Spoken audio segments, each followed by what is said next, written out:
Goeiemôre, geseënde Sabbatdag vir julle almal. Baie welkom by hierdie Sabbatskool. Kom ons begin deur te open met gebed. Here God Almagtig, baie dankie vir hierdie Sabbatdag. Gee dat elkeen van ons vandag U rus en vrede sal ervaar. Gee dat hierdie boodskap tot ons harte sal spreek, dat ons dit sal uitdra, sal gebruik in U sendingopdrag en sal gebruik om ander mense te help. Ons bid dit in Jesus se naam.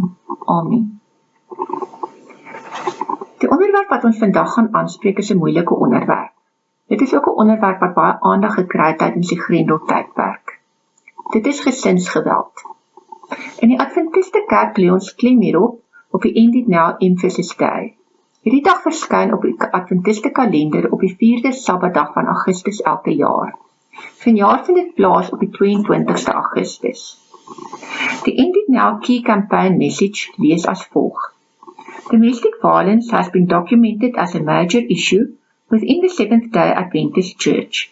Incidences of abuse follow trends documented in non-Adventist populations. 'n Navorsing wat in Noord-Amerika gedoen is en in 2006 gepubliseer is daar bevind dat die vlakke van geweld in gesinne onder Adventiste dieselfde is as in die breër gemeenskap. Dit beteken dat die feit dat ons Adventiste is en Christene is, ons nie vrywaar van hierdie probleem. Ons moet dus bewus gemaak word daarvan en dit aanspreek. Mishandeling, geweld of abuse is 'n situasie waarin 'n persoon op 'n manier hanteer word wat skadelik is. Dit is 'n patroon van voortdurende insidente en dit eskaleer dikwels oor tyd en raak al hoe erger. Die Wêreldgesondheidsorganisasie onderskei 4 tipes: fisiese mishandeling, seksuele mishandeling, emosionele mishandeling en verwaarlosing. Emosionele mishandeling is enige tipe mishandeling wat eerder emosioneel as fisies van aard is. Dit sluit in intimidasie, manipulasie, diskriminasie, aanhoudende kritiek en verbale mishandeling. Dit is 'n moeilike tipe mishandeling om te erken en soms is die slagoffer self nie eens daarvan bewus dat hulle mishandel word nie. Ons vra onsself af, hoekom laat God mishandeling toe? Ons is met 'n vrye wil geskape. Ons het sonde gekies bo die Here. Die Here maak egter geen geheim daarvan dat hy dit ten sterkste afkeer. In Maleagi 2 vers 16 lees dit: Want ek haat dat 'n mens sy kleed met geweldpleging bedek, sê die Here van die leerskare. Oral in die Bybel vind ons riglyne oor hoe ons teenoor mekaar moet optree, en in Efesiërs 5 vers 21 tot 6 vers 4 word ons duidelik verduidelik hoe dat ons teenoor ons gesinslede moet optree. En dit kom daarop neer dat ons mekaar met liefde moet beheer en mekaar moet eerbiedig. En dit beteken dat ons soms ons medegesinsslede se belange bokant ons eie moet stel, soos wat ons probeer om Jesus se volmaakte liefde uit te leef. Ons weet egter ook dat ons nie in volmaakte tye leef nie. Ons leef in sondige tye, ons leef in die eindtyd. In 2 Timoteus 3 vers 1 tot 3 lees ons: Maar weet dit, dat daar in die laaste dae swaar tye sal kom, want die mense sal liefhebbers van hulle self wees, sonder natuurlike liefde, onversoenlik, kwaadsprekers, bandeloos, wreed, sonder liefde vir die goeie. Dit is die tye waarin ons leef, maar ons moet probeer om Jesus se volmaakte liefde teenoor mekaar te toon, teenoor ons gesinslede, ons gemeentelede, die mense saam met wie ons werk en ook die breër gemeenskap. Ons weet dat sonde die oorsaak van mishandeling is. Ons moet egter in fynere detail na die oorsake gaan kyk indien ons hierdie probleem wil aanspreek. Daar is oorsake wat te doen het met die oortreder, met die slagoffer en ook met die gemeenskappe waarin hulle woon. Dit mag wees dat die oortreder self mishandel was. Die patroon van mishandeling sal dan dit weerspieël wat met hom gebeur het. Dit mag ook wees dat die oortreder deur 'n verslaafde grootgemaak was. In so 'n geval was daar dikwels verwaarlosing, mishandeling, en is daar aan so 'n persoon verduidelik dat die rede vir die verslaafde se probleme gewoonlik daar dan die oortreder was. Dit mag ook wees dat die oortreder woede het, wat die gevolg is van trauma wat nie verwerk is nie. Ons sien dit dikwels En soldate wat in konflikareas ontplooi was, blootgestel is aan trauma, dan terugkom huis toe en dan is daar 'n probleem met gesinsgeweld. Die oortreder kan ook 'n probleem hê dat hy kontrole probeer uitoefen oor ander mense, dat hy uit vrees optree of uit verdediging, en dat hy nie perke verstaan nie, dat hy nie verstaan dat ander persone nie altyd presies gaan optree soos wat hy van hulle verwag, en dat hy hulle probeer dwing om volgens sy wil op te tree. Sommige mense het ook glad net nie empatie nie. Dit kan die gevolg wees van 'n persoonlikheidsversteuring of van breintrauma wat aan die frontale lob betrek het.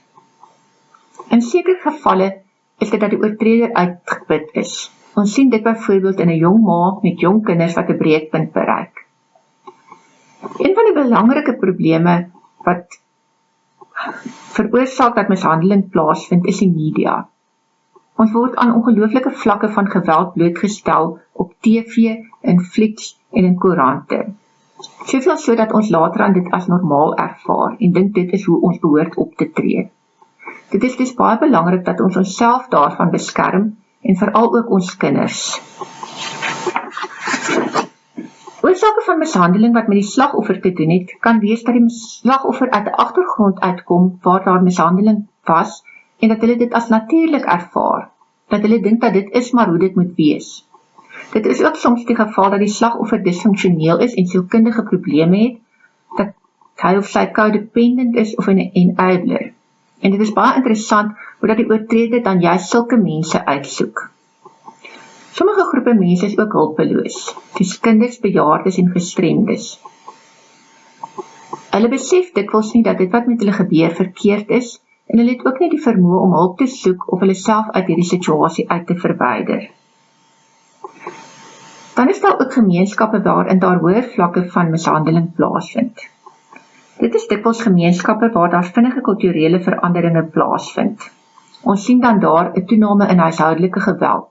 Tradisionele rolle gaan verlore en mense raak angstig en tree uit vrees op of om te probeer om kontrole te behou. Waar daar egter 'n toename is in die bewustheid van huishoudelike geweld, is daar 'n toename in die aanmelding daarvan. En waar gemeenskappe stabiel is en daar 'n geskiedenis is van huishoudelike geweldintervensie, stabiliseer en val die getalle so sosiale houdings verander. Ons moet dus probeer om die boodskap uit te dra, sosiale houdings te verander, te probeer om mense te ondersteun wat deur verandering gaan. Dit is waartoe ons geroep is as Christene. In Efesiërs 5:22 lees ons: Vroue, wees aan julle eie mans onderdanig, soos aan die Here.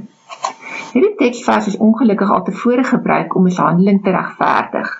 As ons egter verder lees, dan sê dit in Efesiërs 5:25: Manne, julle moet julle eie vroue lief hê, soos Christus ook die gemeente liefgehad en homself daarvoor oorgegee het.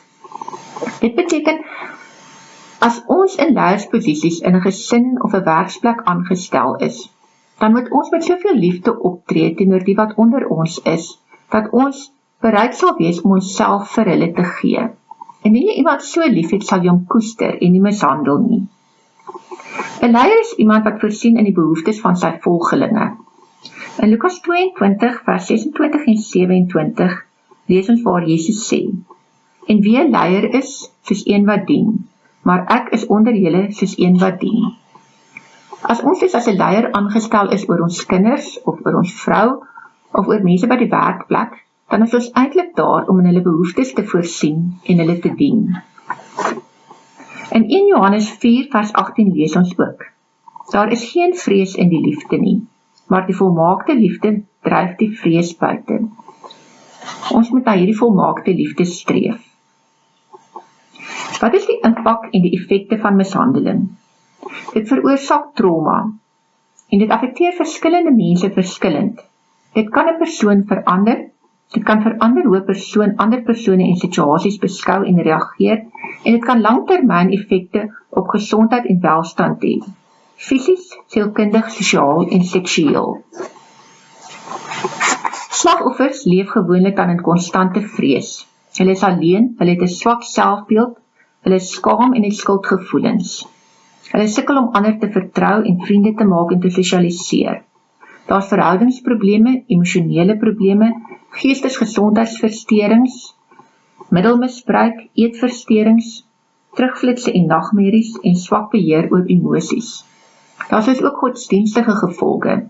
Sommige slagoffers vind vertroosting in godsdiens, terwyl ander die Here blameer vir wat gebeur het en kwaad is vir hom. As ons spesifiek na kinders gaan kyk, sal ons sien dat indien die versorger die persoon is wat hulle mishandel, hulle nie 'n band met die versorger vorm nie.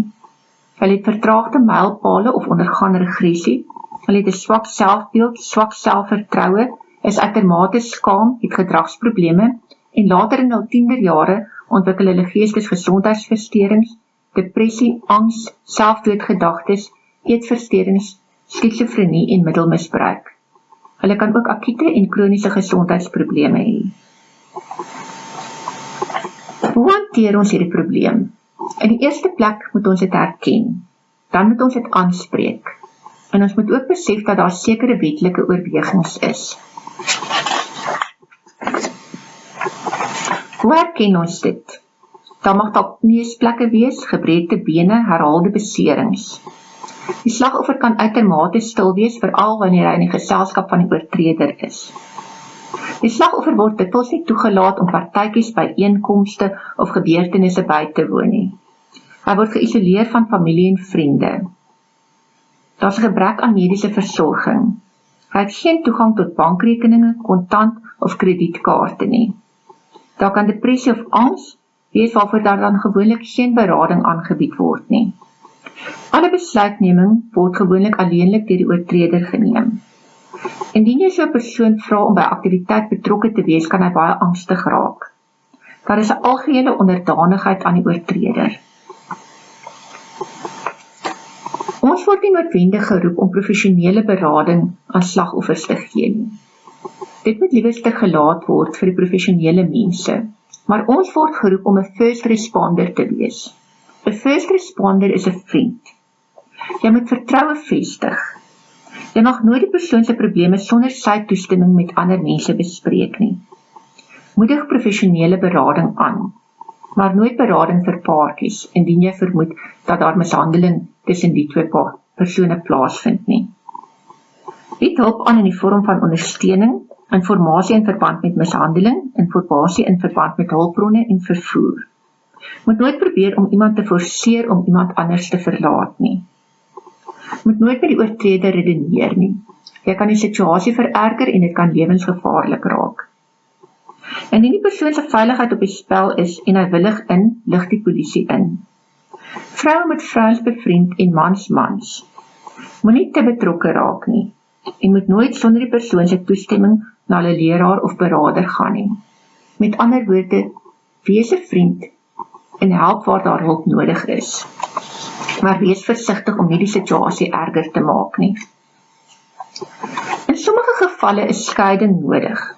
Die kerk wil nie graag families opbreek nie, maar fisiese en emosionele veiligheid is belangrik.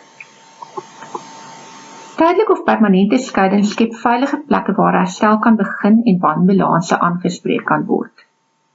Skeiding is 'n moeilike tyd wanneer kerkvriende en leiers voel dat hulle moet kant kies of te bang is om betrokke te raak. Dit is ook 'n gevaarlike tyd wanneer die oortreder kan voel dat hy kontrole verloor en kan oorgaan tot geweld.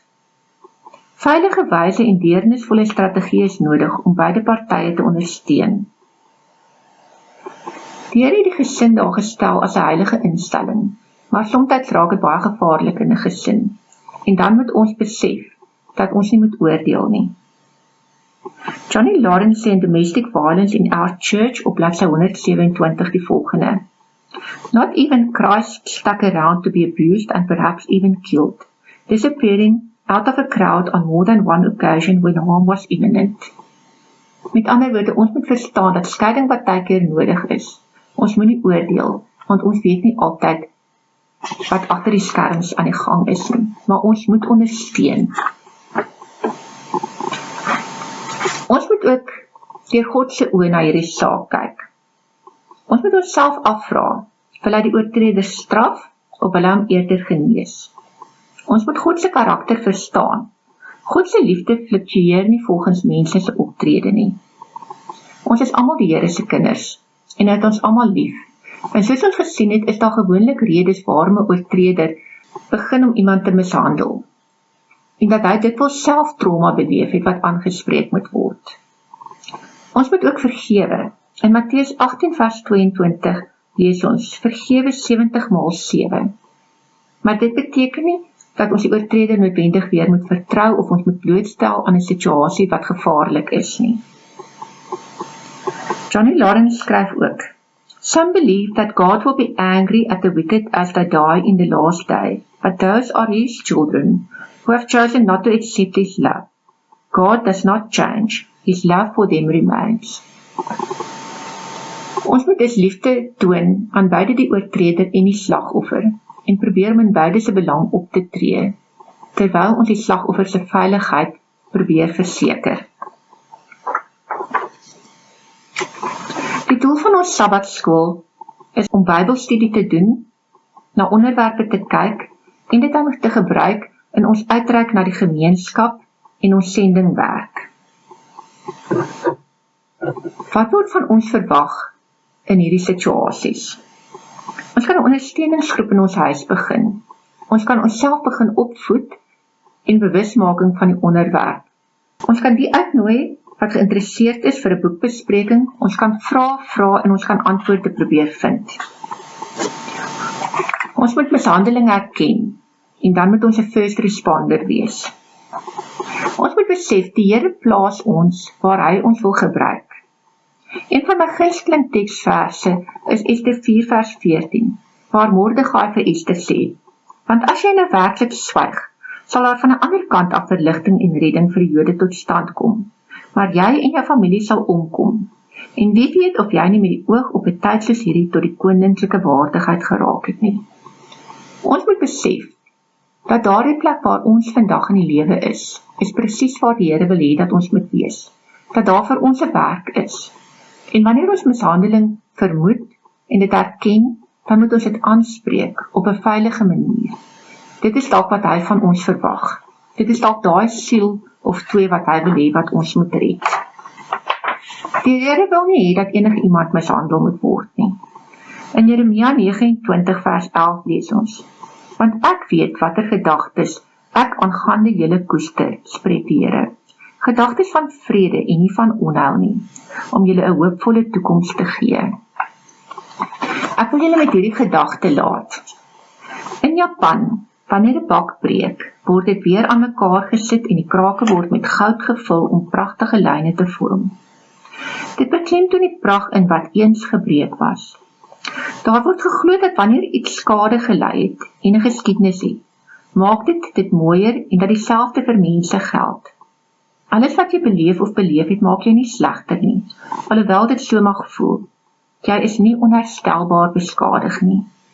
Jesus kan jou optel en herstel en die krake met goud vul en jy kan leer uit wat gebeur het en uit die stryd waardeur jy is en 'n beter mens word. Jy moet jou nie skaam vir wat gebeur het nie. Jy moet jou letsels trots dra, want dit is wat jou maak wie jy is. Niemand het 'n perfekte lewe nie. Alles wat met jou gebeur vir 'n rede. Indien jy dit ontken en kla en nie aanvaar nie, kan jy nie bruikbaar word nie.